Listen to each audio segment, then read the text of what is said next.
Welcome to Coffee with Kish. Yeah, it's not coffee, it's water. Yep, I forgot my cup. Sorry to say.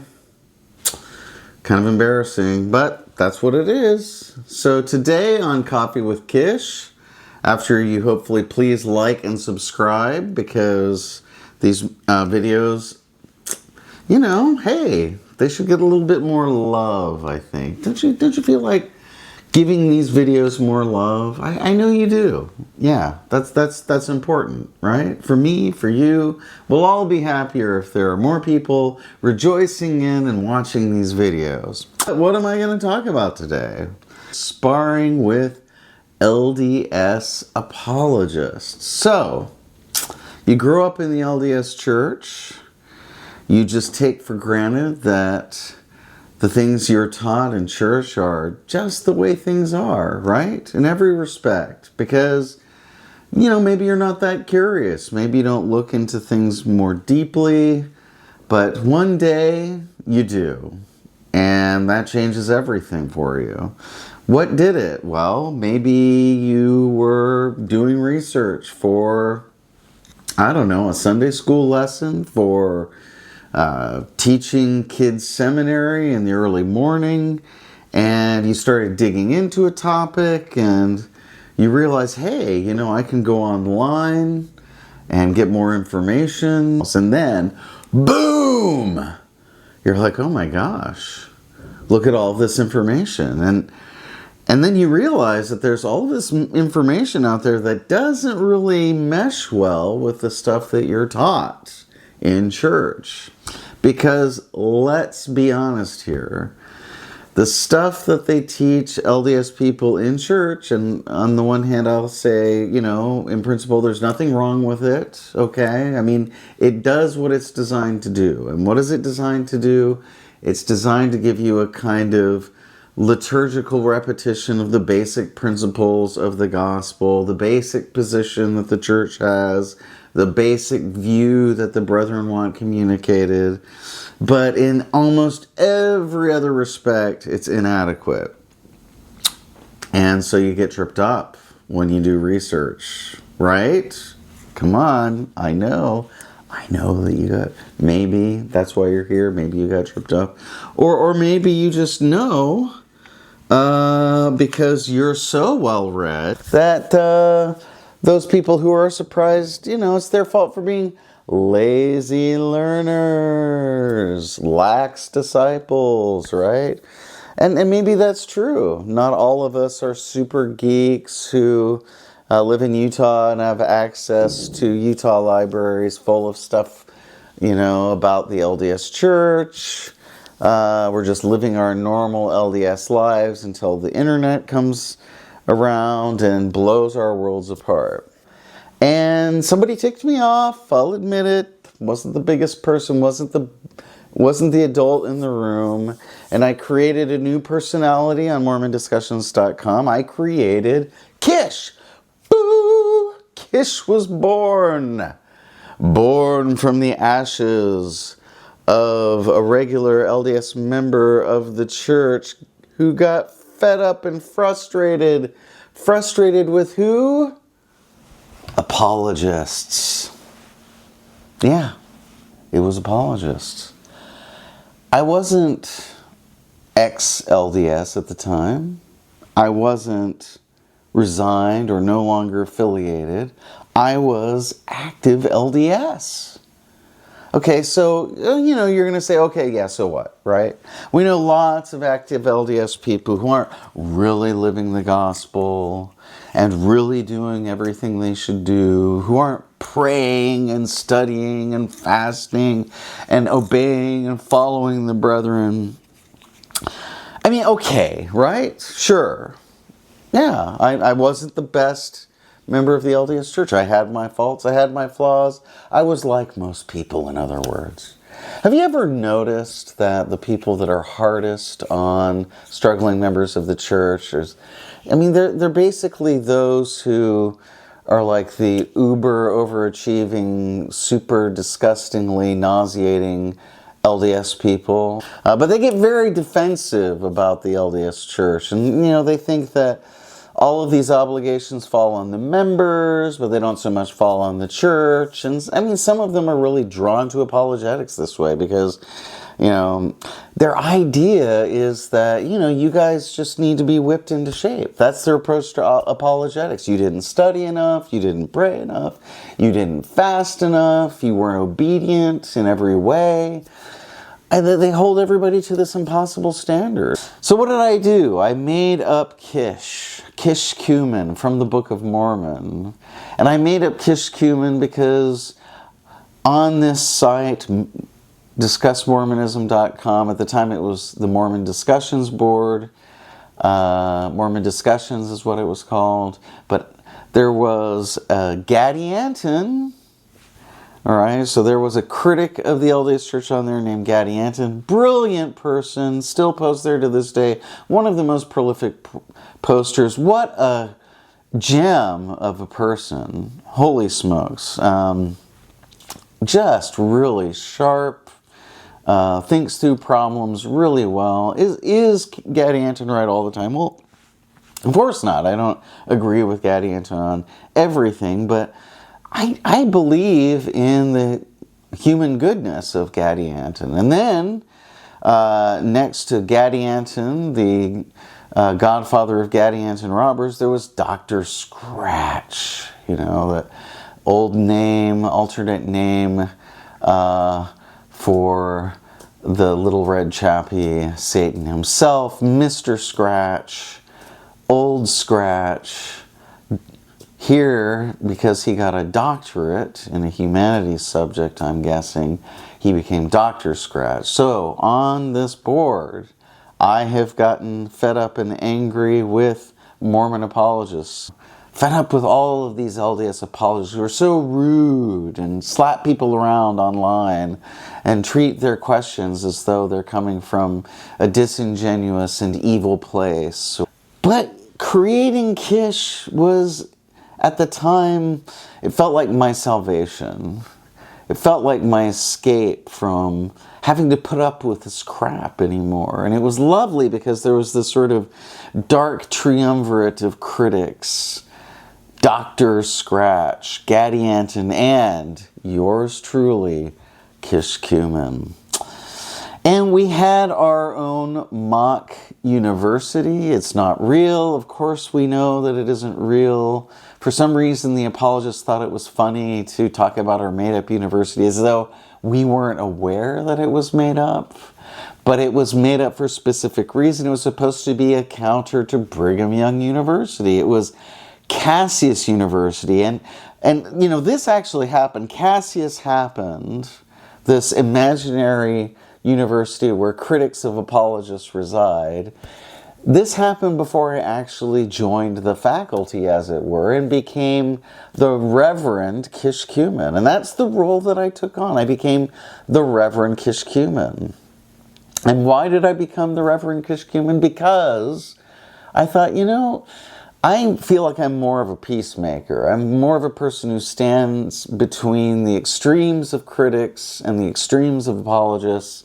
And as a peacemaker, and as someone who believes in a kind of pastoral approach to things, at least partly, you know, I'm not perfect, and I didn't have that pose all the time, but it represented a kind of aspiration that I had, that I was going to be the Reverend Kishkumen.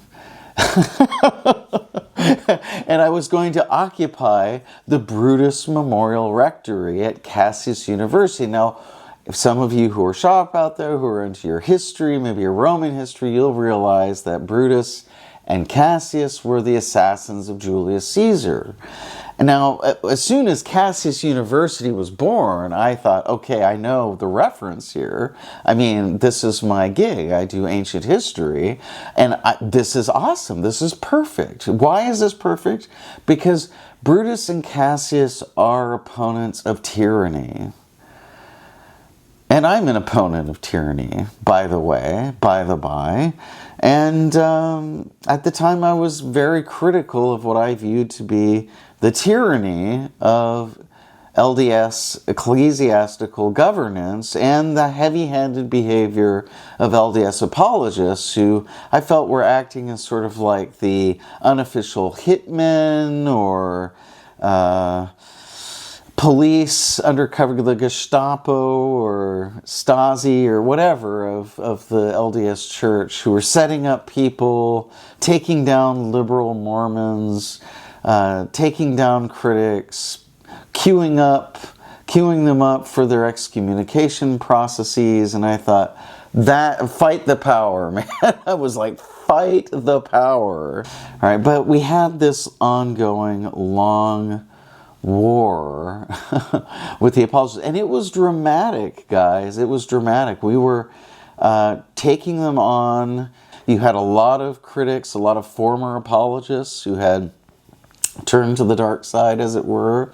You had people like Kevin Graham and others who, now we have Carrie Schertz, former apologists that had turned to criticism of the LDS Church and criticism of the apologists. And how did they get there? Because they came to see that some of our criticisms of apologists were actually true. And there were certain ways that the LDS apologists made themselves vulnerable. I think this was especially true as concerns the Book of Abraham.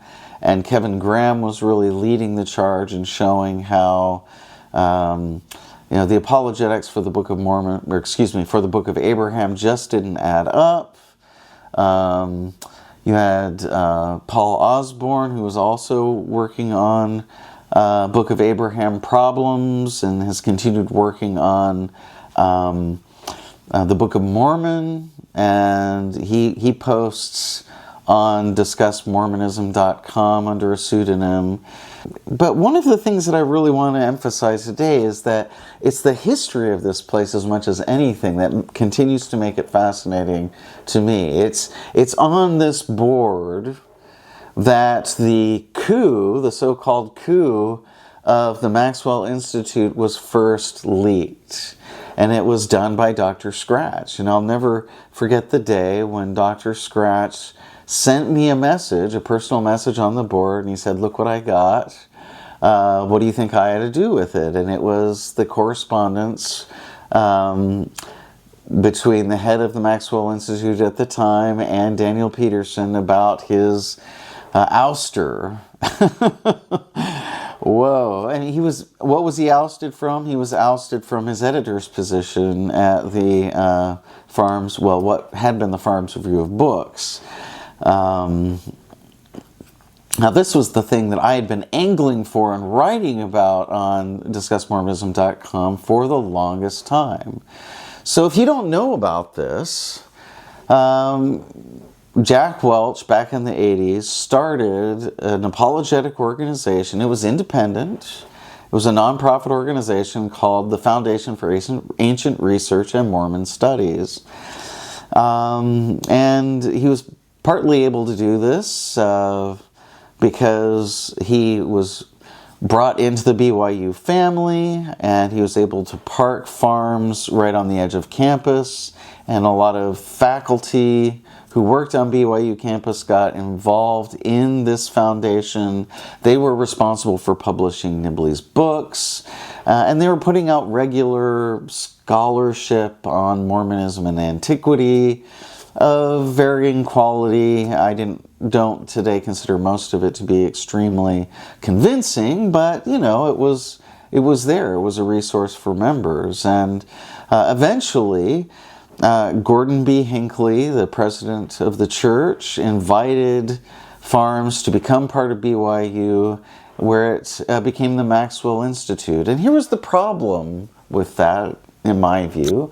It's that now all of these really biting and sometimes rude criticisms of writings of members of the church were being stamped with a sort of BYU seal of approval, or, it was published under the BYU banner, and I didn't really feel like it represented the church or BYU particularly well. It was better suited for a sort of independent operation that no one was, that the church wasn't officially or indirectly officially through BYU taking any responsibility for. So I pushed this point as Kishkumen over and over and over again. And it actually did reach the attention of people on BYU campus. And after the coup took place, after Daniel C. Peterson was removed from his editorial post, I think it was within the next year, I was on BYU campus talking to people at the Maxwell Institute, talking to people on BYU campus about what had happened. Well, in the foreground, the announcement of this, the leaking of this, happened on DiscussMormonism.com.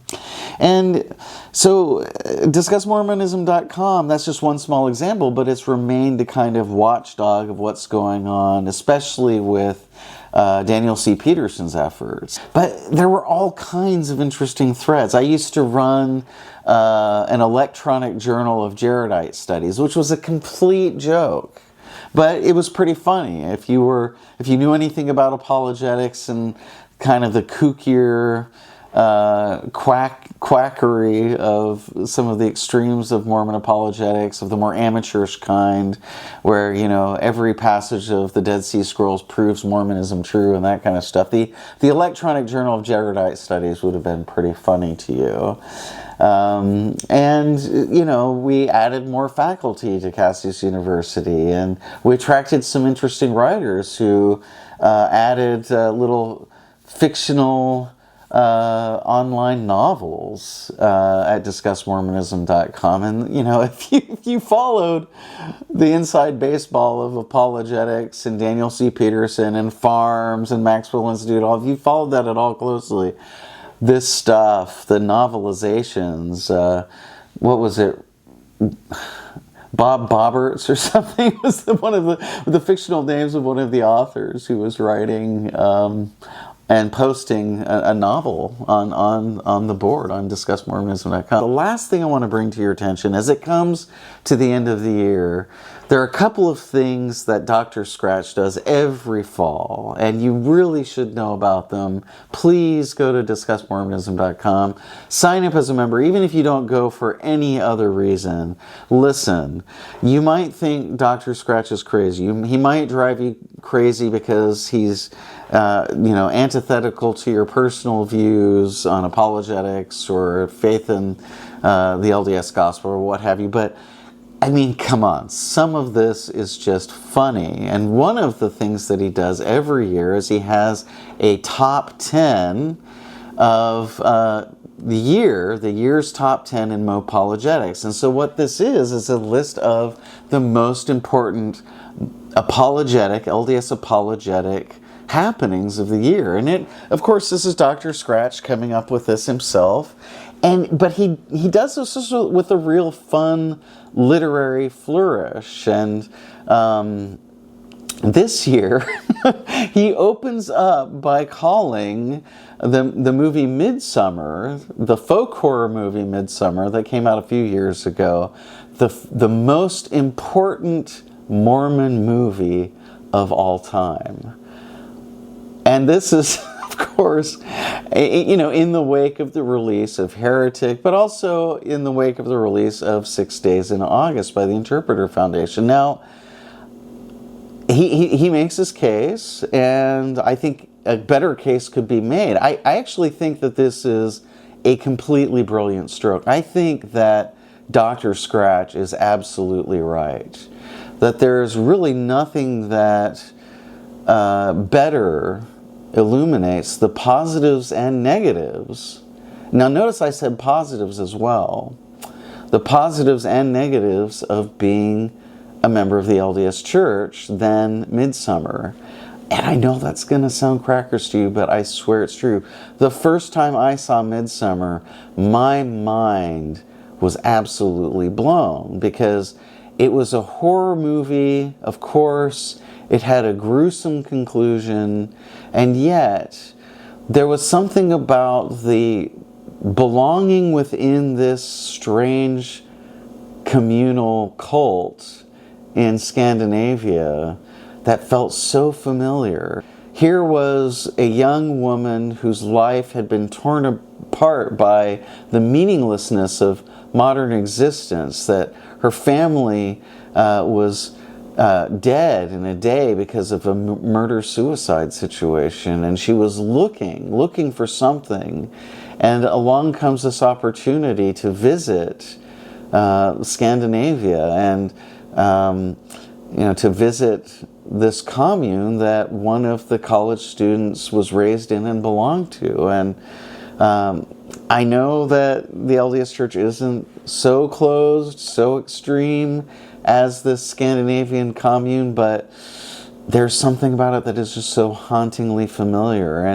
And this is how Scratch introduces the top 10 of the year for Mopologetics. Another inside baseball thing here to explain right away. Mopologetics is just shorthand for Mormon apologetics. And as I've made the argument in the past, yeah, Mopologetics is used disparagingly.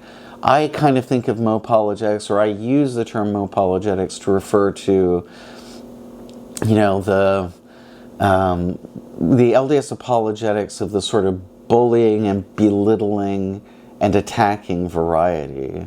That's what I call Mopologetics. And coming up soon, we will have a post on Smithmas, our yearly celebration of Joseph Smith's birth on December 23rd. I've made the case for a long time that Joseph Smith's birth ought to be celebrated as a holy day, as a holiday, almost like, a saint's festival on the liturgical calendar of Catholicism, Orthodoxy, or High Church Lutheranism, etc., etc., etc. So just like others have saint days, why don't we have Smithmas? Now, does it make perfect sense? Of course it doesn't, but it's fun. We know why it's not done, because all of the other exclusionary and dour Christian haters of Mormonism are constantly accusing us Mormons of worshiping Joseph Smith. And I'm saying, yes, forget that, right? I don't even care. You guys can hate. Haters gonna hate, and I don't care about it. But let's add Smithmas to the calendar. And so I'm going to be promoting Smithmas. In fact, I will have a special Smithmas episode of Coffee with Kish. And you should come to celebrate Smithmas with me. And we can help promote it. We can help promote the cause of Smithmas, make it a big deal, get people to have some fun, and and just relish being Mormon and not try to be something else. You're Episcopal, Anglican, or Evangelical, or any of your other friends. They do what they do, but hey, we can do what we do. And if they're going to hate on it, forget about it. Who cares? I mean, they're not right. I know they think they're right, but they're not right. They're just not right. It's okay to be Mormon, guys. It's okay. Joseph Smith made a bunch of mistakes? Yeah, that's true. Lots of people made lots of mistakes. Lots of people in Christian history made a mistake.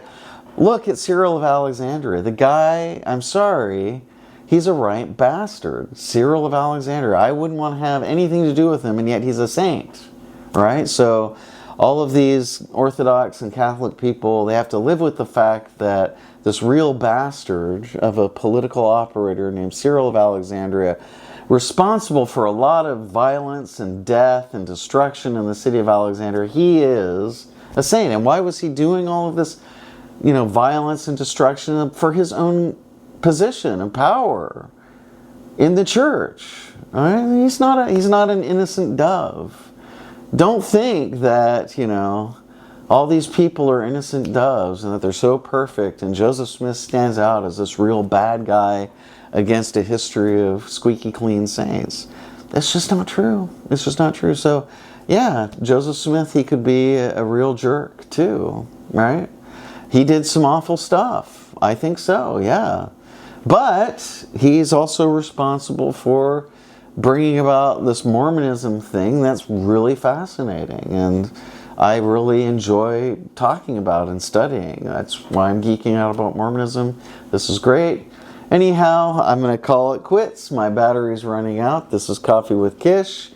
Check out DiscussMormonism.com. See what we got going on with Dr. Scratch's Top 10 and my upcoming post on Smithmas. Every year, December 23rd, celebrate Smithmas. Take care.